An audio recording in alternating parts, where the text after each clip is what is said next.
sparkles.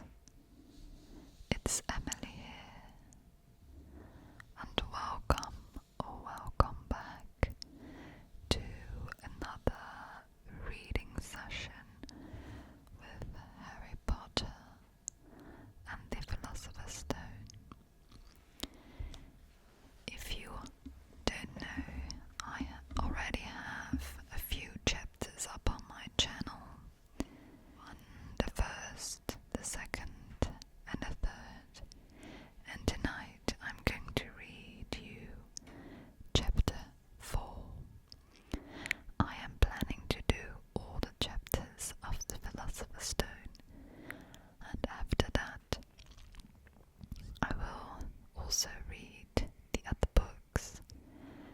So it's going to be a very fun, cozy and long adventure. Do you want to join me? So let's start.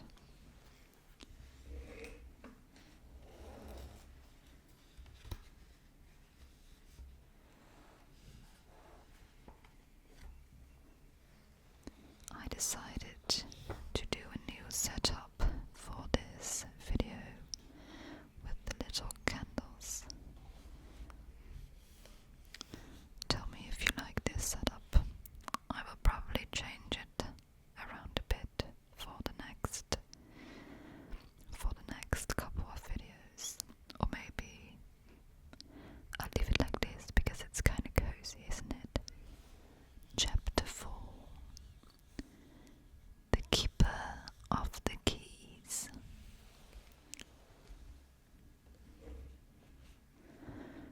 Boom. They knocked again. Dudley jerked awake. "Where's the cannon?" he said stupidly.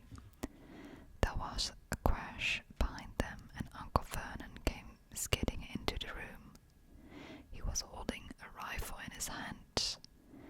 Now they knew what had been in the long, thin package he had brought with them. "Who's there?" he shouted. "I warn you, I'm armed." There was a pause. Then, smash! The door was hit with such force that it swung clean off its hinges, and with the deafening crash, landed flat on the floor. A giant of a man was standing in the doorway. His face was almost completely hidden by a long, shaggy mane of hair and a wild, tangled beard, but you could make out his eyes, glinting like black beetles under all the hair. The giant squeezed his way into the hut, stooping so that his head just brushed the ceiling. He bent down, picked up the door,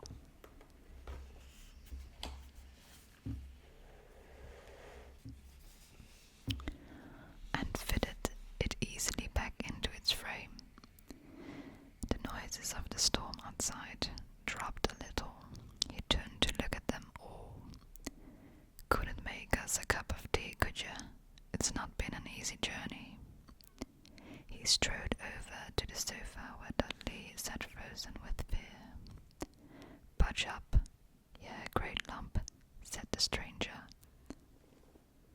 Dudley squeaked and ran to hide behind his mother, who was crouching terrified behind Uncle Vernon. "And there's Harry," said the giant. Harry looked up into the fierce, wild, shadowy face and saw that the beetle's eyes were crinkled in a smile.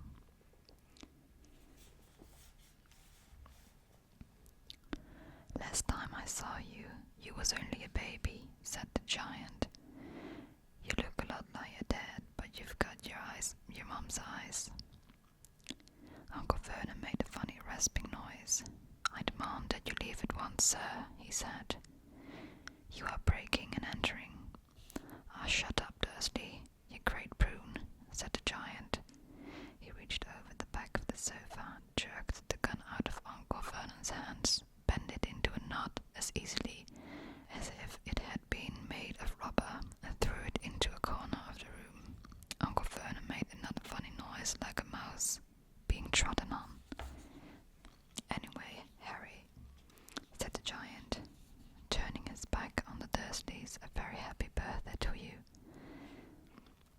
some for you. Here, I might have sat on it at some point, but it'll taste alright. From an inside pocket of his black overcoat, he pulled a slightly squashed box. Harry opened it with trembling fingers.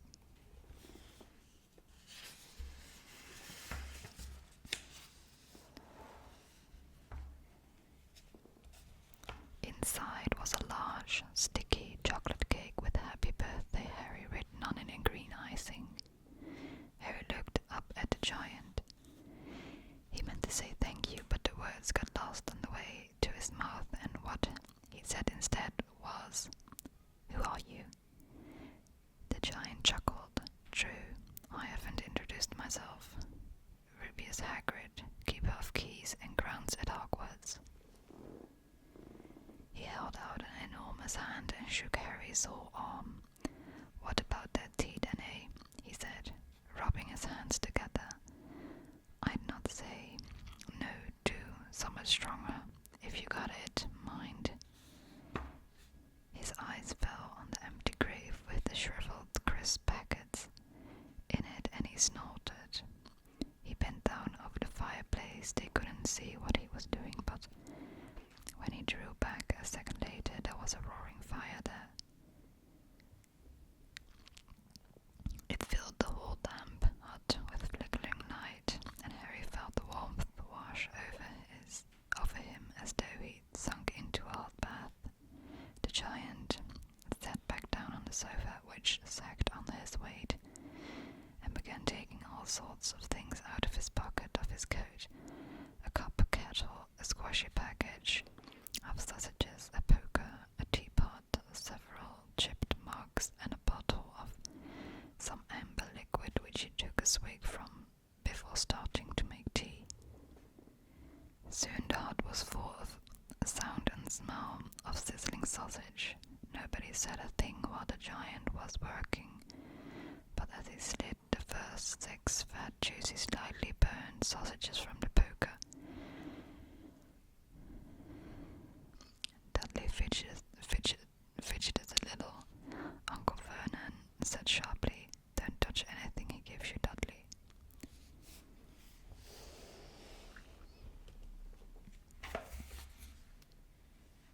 The giant chuckled darkly. "You great puddin' of a son don't need a fattening any more, Dursley, don't worry." He passed the sausages to Harry, who was so hungry he had never tasted anything so wonderful, but he still couldn't take his eyes off the giant.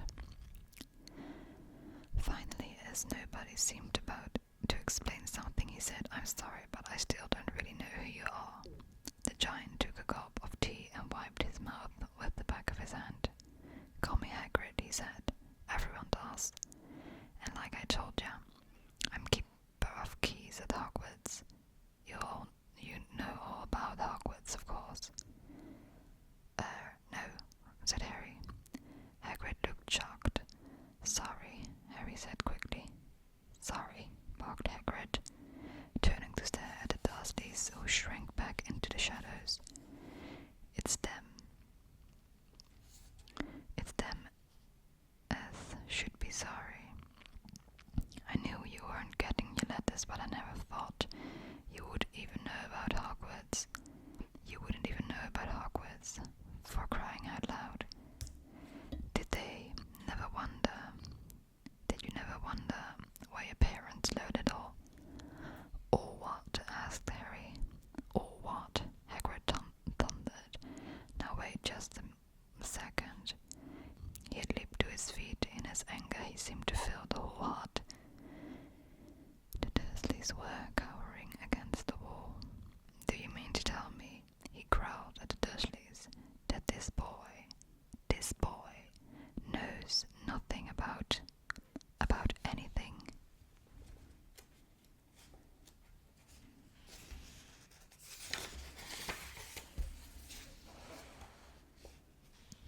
Harry thought this was going a bit far. He had been to school after all. His marks weren't bad. "I know some things," he said. "I can, do math and stuff." But Hagrid simply waved his hand and said, "About our real world. My world. Your parents' world. What world? Hagrid looked as if he was about to explode. Dursley, he boomed. Uncle Vernon, who had gone very pale, whispered something that sounded like Mimble Wimble. Hagrid stared widely at Harry. But you must know about your mom and dad, he said. I mean, they're famous. You're famous. What? My mom and dad weren't famous, weren't they? They don't know. You don't know. Hagrid ran his fingers through his hair, fixing Harry with bewildered stare. You don't know what you are, he said finally. Uncle Vernon suddenly found his voice. Stop, he commanded. Stop right there. Stop right there, sir. I forbid you to tell the boy anything. A braver man than Vernon Dursley would have quailed under the furious look Hagrid now gave him when Hagrid spoke. His every syllable trembled with rage. You never told him. What was in the letter Dumbledore left for him? I was there.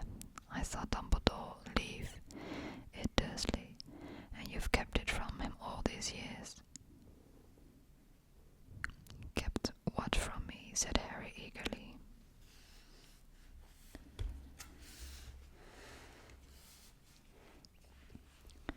Stop! I forbid you, yelled Uncle Vernon in panic. Aunt Petunia gave a gasp of horror. Oh, go boy your eyes, both of you, said Hagrid. Harry, you are a wizard. There was silence inside the hut. Only the sea and the whistling wind could be heard. I'm a what? Gasped Harry. A wizard, of course, said Hagrid, sitting back down on the sofa. Which groaned and sank even lower. Ain't a thumping good un. I'd say, once you've been trained up a bit, with a mum and dad like yours, what else would you be? And I reckon it's about time you read your letter. Harry stretched out his hand at last to take the yellowish envelope addressed in emerald green to Mr. H. Potter, the floor, hot under rock, the sea. He pulled out the letter and read, Hogwarts School of Witchcraft and Wizardry. Headmaster, Albus Dumbledore, Order of Merlin, First Class. Grandson, Chief Warlock, Supreme Mugwump, International Confed of Wizards. Dear Mr. Potter, we are pleased to inform you that you have a place at Hogwarts School of Witchcraft and Wizardry. Please find enclosed a list of all necessary books and equipment.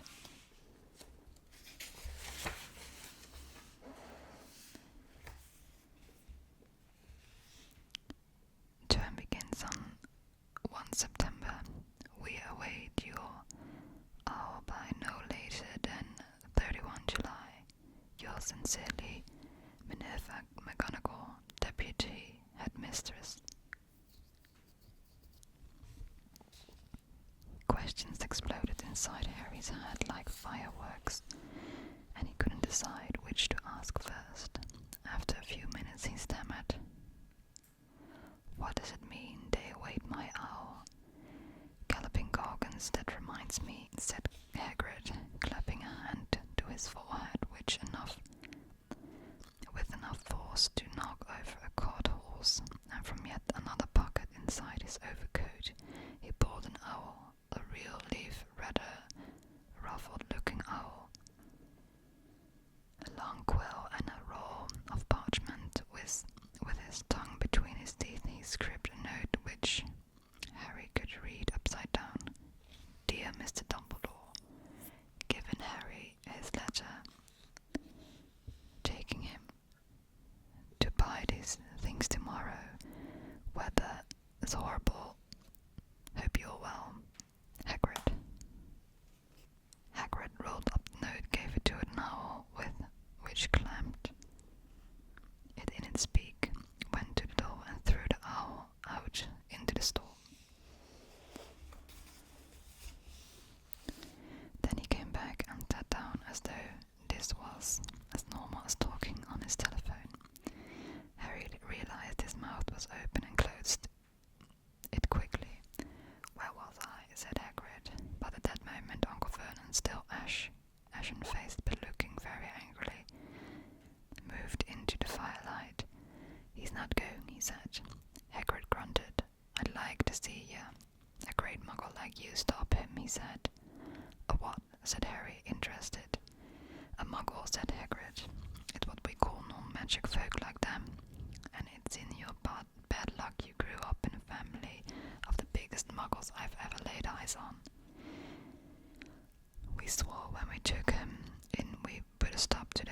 gosh, said Uncle Vernon, swore we stamp it out of him, was it indeed? You knew, said Harry. You knew I'm a wizard. Knew, shrieked Aunt Petunia suddenly. Knew. Of course we knew. How could you not be, my dreaded sister, being what she was? Oh, she got a letter just like that, and disappeared off to that school, and came back home every holiday with her pockets full of frog spawn, turning teacups into rats. I was the only one who saw her for what she was, a freak.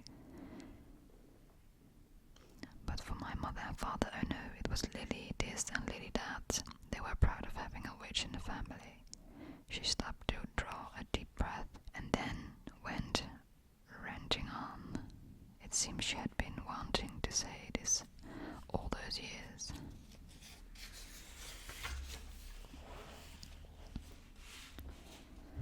Then she met that Potter at school when they left and got married and had you. And of course I know you'd be just the same, just as strange, just as abnormal. And then, if you please, she went and got herself blown up and we got landed with you. Harry had gone very white. As soon as he found his voice he said, blown up? You told me they died in a car crash. Car crash, roared Hagrid, jumping up so angrily that the Dursleys scuttled back to their corner. How could a car crash kill Lily and James Potter? It's an outrage, a scandal.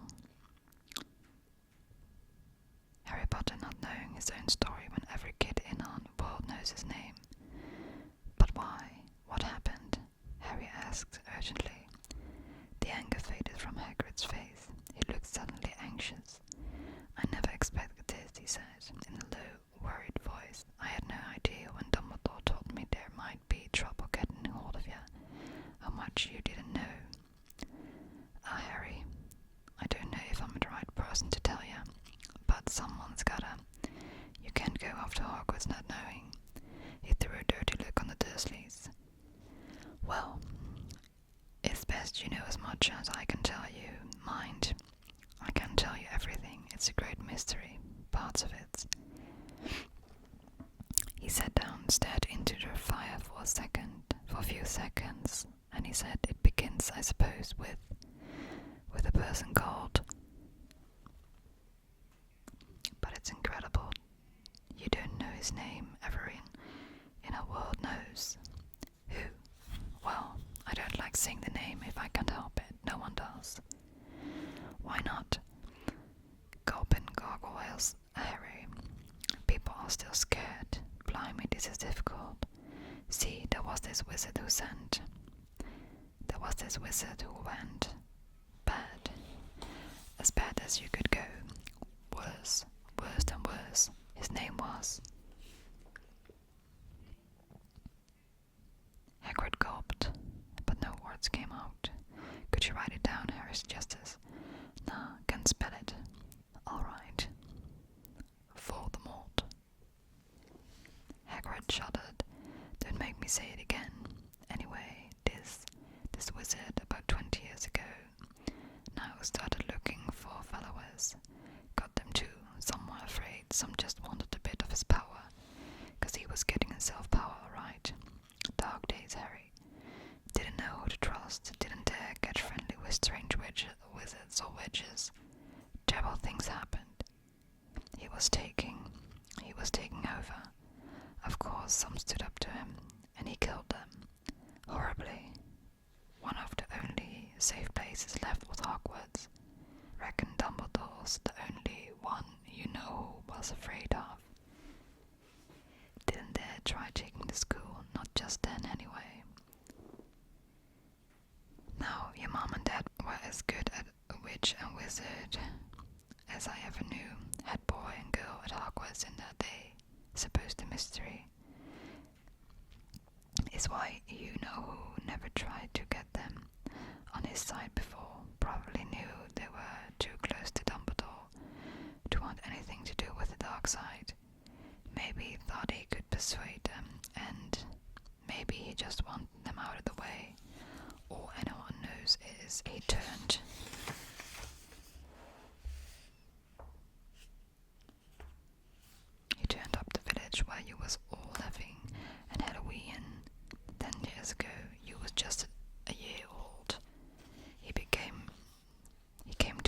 house. And Hagrid suddenly pulled out a very dirty spotted handkerchief and blew his nose with a sound like a foghorn. "Sorry," he said, "but it's that sad. No, your mum and dad and nicer people you couldn't find. Anyway, you know who killed them, and this is the real mystery of the thing, he tried to kill you too. Wanted to make a clean job of it, I suppose, or maybe he just liked killing by then. But he couldn't do it. Never wondered how you got that mark on your forehead. That was no ordinary cut.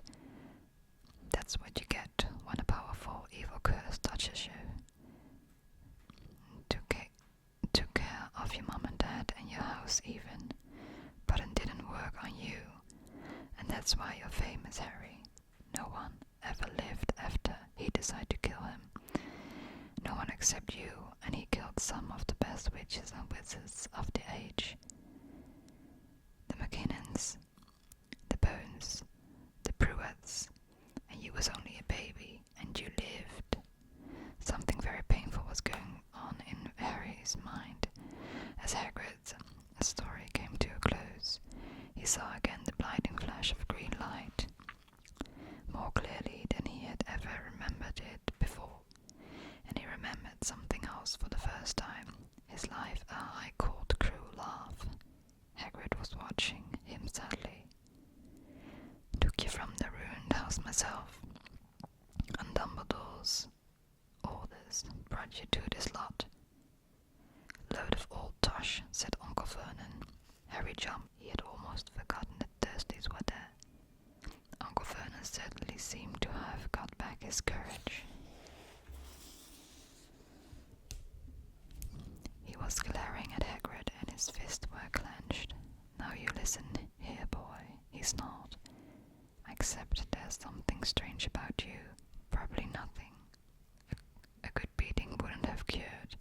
And as for all that, this about your parents, well, they were weeders, no denying it, and the world's better off without them in my opinion. Asked for all they got, getting mixed up with these wizarding types. Just what I expected, also knew they'd come to a sticky end." But at that point, Hagrid leaped from the sofa and drew a battered pink umbrella from inside his coat, pointing this at Uncle Vernon like a sword. He said, "I'm warning you, Dursley. I'm warning you. One more word. In danger of being speared on the end of the umbrella by a bearded giant." Uncle Vernon's courage failed again. He flattened himself against the wall and fell silent. "That's better," said Hagrid, breathing heavily and sitting back down on the sofa, which this time sagged right down to the floor. Harry, meanwhile, still had questions to ask, hundreds of them. What happened to? "For? Sorry, I mean, you know who." "Good question, Harry. Disappeared, vanished, same night he tried to kill you. Makes you even more famous. That's the biggest mystery, see? He was getting more and more powerful. Why did he go?" "Some say he died. Got swallowed. In my opinion. Don't know if he had enough human left in him to die. Some say he's still out there, biding his time. But I don't believe it. People who was on his side came back to ours. Some of them came out of kinda trenches. Don't reckon they could have done it if he was coming back. Most of us reckon he's still out there somewhere, but lost his powers, too weak to carry on. 'Cause something about you finished him, Harry. There was something going on that night he hadn't counted on. I don't know what it was, no one does. But something about you stumped him, all right." Hagrid looked at Harry with warmth and respect blazing in his eyes. But Harry, instead of feeling pleased and proud, felt quite sure there had been a horrible mistake. A wizard, him, how could he possibly be? He spent his life being clouted by Dudley and bullied by Aunt Petunia and Uncle Vernon. If he was really a wizard, why hadn't they been turned into worthy toots every time they tried to lock him in his cupboard? If he'd once defeated the greatest sorcerer in the world, how come Dudley had always been able to kick him around like a football? Hagrid, he said quietly, I think you must have made a mistake. I don't think I can be a wizard. To his surprise, Hagrid chuckled. Not a wizard, eh? Never made things happen when you were scared or angry? Harry looked into the fire. Now he came to think about it. Every odd thing that had ever made his aunt and uncle furious with him had happened when he, Harry, had been upset or angry. Chased by Dudley's gang, he had somehow found himself out of their reach. Dreading going to school with that ridiculous haircut, he'd managed to make it grow back. And the very last time Dudley had hit him, hadn't he got his revenge without even realizing he was doing it? Hadn't he set a boa constrictor on him? Harry looked back at Hagrid, smiling, and saw that Hagrid was positively beaming at him. See, said Hagrid, Harry Potter, not a wizard, you wait. You'll be right famous at Hogwarts. But Uncle Vernon wasn't going to give in without a fight. Haven't I told you he's not going? He hissed. He's going to Stonewall High, and he'll be grateful for it. I've read those letters, and he needs all sorts of rubbish. Spells, books, and wands, and if he wants to go, a great muggle like you won't stop him, growled Hagrid. Stop Lily and James' son going to Hogwarts, you mad. His name's been down ever since he was born. He's up to the finest school of witchcraft and wizardry in the world. 7 years there are. 7 years there, and he wouldn't know himself. He'll be with youngsters on his own sword for a change, and he'll be under the greatest headmaster Hogwarts ever had, Albus Dumbledore. I am not paying for some crackpot old tool to teach him magic tricks, yelled Uncle Vernon.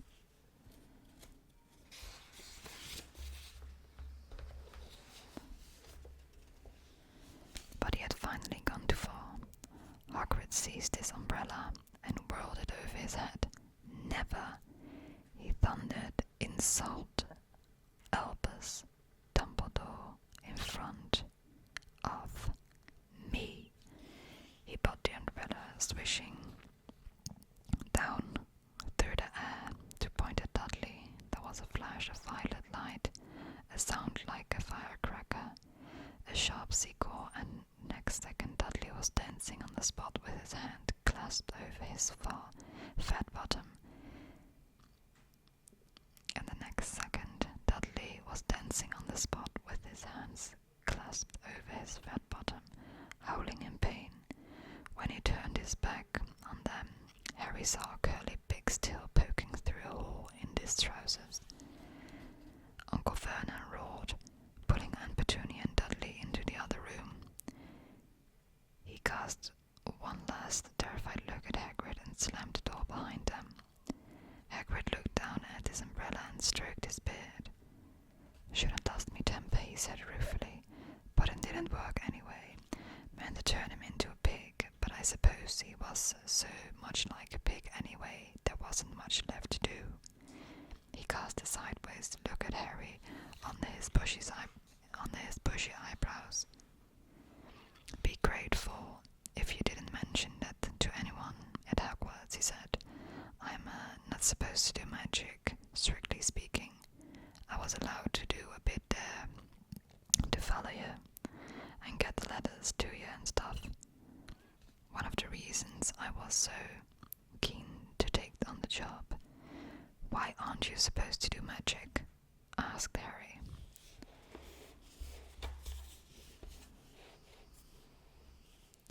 Oh well, I was at Hogwarts myself, but I got expelled. To tell you the truth, in my third year, they snapped me wand in half and everything, but Dumbledore let me stay on as a gamekeeper. Great man, Dumbledore.